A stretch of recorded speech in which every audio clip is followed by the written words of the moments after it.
আল্লাহ তোমাদের সওয়াব দিবে। আল্লাহ সুবহানাহু ওয়া তাআলা কবুল করুক। এগুলো আর কোশ্চেন কালো দিবেন না। আপনারা ভালো আছেন?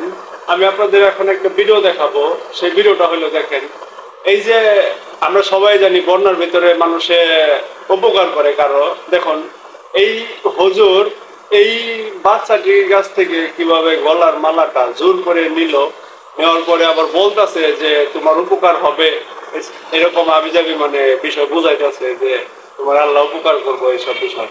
দেখেন এই ছেলেটি বলতেছে যে আমার মা আমাকে বকা দিব, কিন্তু এই ছেলেটির কথা শুনলো না, ওনাকে জোর করে মালাটা রেখে দিল। আপনারা ভিডিওটি দেখে অবশ্যই কমেন্ট করে জানাবেন এটা কি কাজটা ঠিক করছে নাকি কারো ভুল আছে এখানে। আল্লাহ তোমাদের সওয়াব দিবে। আল্লাহ সুবহানাহু ওয়া তাআলা কবুল করুক। এগুলো আর কোশ্চেন কালো দিবেন না। হুজুর আসছিল, হুজুরা বলছে যে এগুলো দেখে দোয়া করে দিয়েছে, অনেক বড় গুনাহ। কেমন যাও যাও যাও, তুমি খুশি তো? খুশি তো? আল্লাহ মাশাআল্লাহ কবুল করুক। আল্লাহ কবুল মঞ্জুর করুক। আসসালামু আলাইকুম।